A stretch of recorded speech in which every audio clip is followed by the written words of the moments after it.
है गाइस, तो इस वीडियो के अंदर बात करेंगे ABC analysis for advance accounting के बारे में। देखो, जो भी चैप्टर्स, जो भी एएस वगैरह जो मैं बताऊंगा ना, एबीसी एनालिसिस मतलब पढ़ना तो अपन को बेसिकली सब है, लेकिन जो चैप्टर्स मैं बताऊंगा ना वो ए कैटेगरी के हैं। मतलब जो अपन को पढ़ने पहले हैं, रिवीजन कर रहे हो तो पहले उनका रिवाइज करो। मतलब अगर तुमने अभी भी क्लासेस तुम पहली बार देख रहे हो, क्लासेस नहीं लिए, तो ये जो चैप्टर्स को तुम पहले ही मार्क कर लोगे तो उस पर पहले ही ज़्यादा फोकस करो। तो उससे क्या तुम ज़्यादा अच्छे नंबर इसमें ला पाओगे। इसलिए तुम मेरे साथ साथ है ना, तुम भी अपनी मॉड्यूल खोल लेना, मैं मॉड्यूल में से ही बताऊंगा। जो भी एबीसी एनालिसिस के एएस वगैरह है वो मार्क भी कर लेना साथ में, ठीक है ना। और हाँ, फरवरी के एंड तक भाई 4K करा ही दो, सब्सक्राइब कर ही देना। तो देखो, सबसे पहले ये वाला पेज खोल लेना।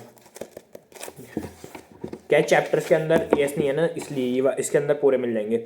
देखो, जैसे तुम्हारा है कंटेंट्स दे रखा है, जैसे paper 1 advance accounts objective contents, तो कंटेंट्स वहाँ से मार्क करा रहा हूँ मैं, ठीक है ना। पेज नंबर बात करूँ तो 7, ठीक है ना। तो सबसे पहले बात करते हैं अपन कंटेंट्स में, चैप्टर 1। देखो बेसिक चैप्टर है ये, इतना नहीं आता, इसके अंदर से थोड़ा सा पढ़ लेना।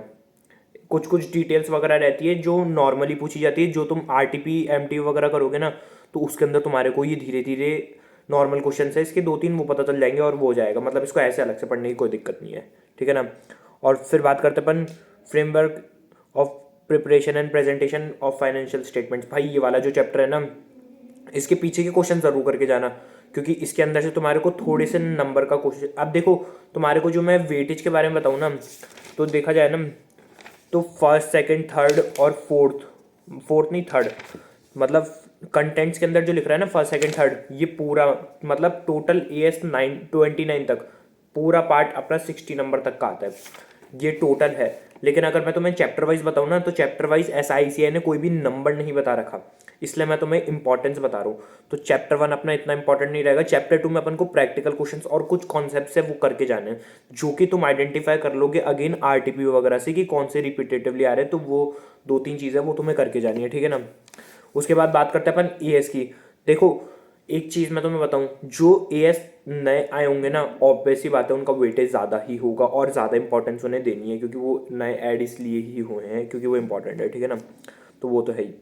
अब applicability of accounting standard to various entities, ठीक है ठीक है। ES1, देखो ES1 डिस्क्लोजर की बात करता है, इसका बहुत ही सिंपल सा है, वो तुम आराम से देख लेना। डिस्क्लोजर करना है, क्या क्या चीज़ें करनी है क्या नहीं करनी, मतलब सिंपल सा ही है, ऐसा ये तो बहुत। वैल्यूएशन ऑफ इन्वेंट्रीज इंपॉर्टेंट है, ऐसा इसको इंपॉर्टेंट मार्क करना। और कैश फ्लो स्टेटमेंट तुम्हारे को इंपॉर्टेंट रहेगा पूरा, और आगे भी तुम्हें मिल सकता है, इसलिए कैश फ्लो स्टेटमेंट तुम्हारे को आगे जो मॉड्यूल 3 है ना तुम्हारा, उसके अंदर मिलेगा। तो कैश फ्लो स्टेटमेंट तो इंपॉर्टेंट है, वैसे तुम्हारा मार्क्स हो जाएगा। उसके बाद contingencies and events occurring after balance sheet date, ये छोटा सा ही ऐसे बहुत, और इसमें से इतना रहता नहीं है, ये इतना इंपॉर्टेंट नहीं है, ठीक है ना। और AS5 भी इतना इंपॉर्टेंट नहीं रहेगा। AS7 कंस्ट्रक्शन कॉन्ट्रैक्ट्स, ये AS थोड़ा इंपॉर्टेंट है, जब भी पहली बार भी कर रहे हो या फिर रिवीजन कर रहे हो भाई, जो मैं AS बता रहा हूँ वो पहले करना है, ठीक है ना। So construction contract AS7 important है। AS9 रेवेन्यू रिकॉग्निशन इंपॉर्टेंट है। AS10 PPE, ये भी बहुत इंपॉर्टेंट है। इसने देखो बेसिकली करा क्या है, अकाउंट्स के और एडवांस अकाउंट्स के जो AS थे ना वो जोड़ दिए, ये है। तो AS11 अपना फॉरेन एक्सचेंज रेट्स, इसका जो सबसे पहला इलस्ट्रेशन रहेगा ना वो थोड़ा इंपॉर्टेंट रहेगा, और बाकी ये AS भी इंपॉर्टेंट है। AS12 भी इंपॉर्टेंट है। AS13 बहुत ही छोटा सा AS है, इसलिए इसको पहले ही कर लेना, क्योंकि इसके अंदर सिर्फ 2-3 लाइनें, मतलब जो मेन मेन जो रिपीटेटिवली आती है वो कर लेना, ठीक है ना। और हाँ, अगर तुम चाहते हो ना कि मैं मतलब ये एएस वगैरह के अंदर जो मेन चीज़ें होती है जो बेसिकली पूछता है, जैसे मैंने तुम्हें बताया अकाउंटिंग फॉर इन्वेंट्री, तो इसके अंदर बेसिकली क्या याद करना है, क्या क्वेश्चन आते हैं बिल्कुल स्पेसिफिकली मैं तुम्हें बताऊँ, तो वीडियो में कमेंट्स करके ज़रूर बता देना। और अगर इस वीडियो पे 100 लाइक होते हैं तो फिर अपन वो वीडियो भी अपलोड कर देंगे, ठीक है ना। उसके लिए क्या है, मेरे को भी थोड़ा देखना पड़ेगा ना, वो है बात। अकाउंटिंग फॉर अमेलगमेशंस, भाई ये बहुत इंपॉर्टेंट है। एम्प्लॉय बेनिफिट्स, ये नया ये अपना ईसॉप वाला है, तो ये भी तुम्हारे को इंपॉर्टेंट रहेगा, क्योंकि पहले वो चैप्टर था, अब इसको एएस में ही कर दिया पूरा, ठीक है ना। सो ये इंपॉर्टेंट रहेगा। उसके बाद बोरिंग कॉस्ट भी इंपॉर्टेंट रहेगा। Segment reporting, related party disclosures, लीजेस, earning per share, भाई ये सारे इंपॉर्टेंट रहेंगे एएस के अंदर। भाई कहीं से भी आ सकता है ना, तो वो इंपॉर्टेंस रहते ही हैं।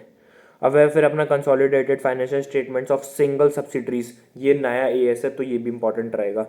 Accounting for taxes on income, ये है मतलब इसके अंदर भी कॉन्सेप्ट अच्छा है, DTA DTL, बट एक बार इसको पढ़ लेना। वैसे भी तुम पढ़ोगे तो सारी, बस ये तो वो है जिनको अपन को पहले रिवाइज करना है या फिर स्टार्टिंग से ही एक्स्ट्रा फोकस रखना है, ठीक है ना।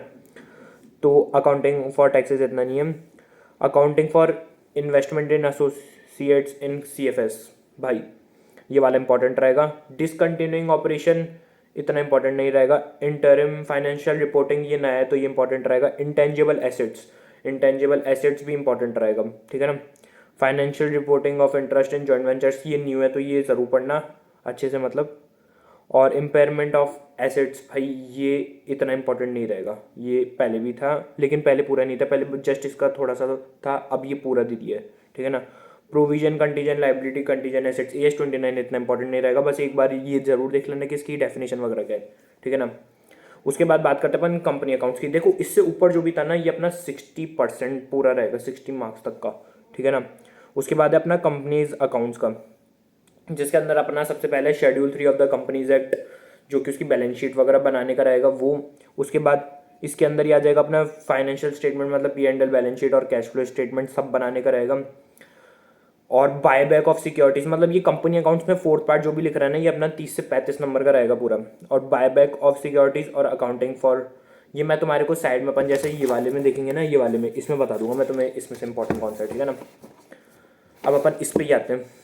स्टार्टिंग के फर्स्ट से लेकर 10 चैप्टर तक का वेटेज 60 नंबर का है, जिसके अंदर मैंने तुम्हें इंपॉर्टेंट एज बता दिए। उसके बाद तुम्हें मैं बताऊं तो फाइनेंशियल स्टेटमेंट्स और बायबैक, मतलब चैप्टर 11 से लेकर 14 तक अपना 30 से 35 नंबर का रहेगा। और लास्ट अपना ब्रांच अकाउंटिंग 5 से 10 नंबर का रहेगा। अब इंपॉर्टेंस की बात करें, देखो फाइनेंशियल स्टेटमेंट ऑफ कंपनीज है ना भाई, इंपॉर्टेंट चैप्टर ही अपना। बायबैक जरूर करके जाना, बहुत ही सिंपल सा चैप्टर है, बहुत ही सिंपल सा, आराम से हो जाएगा।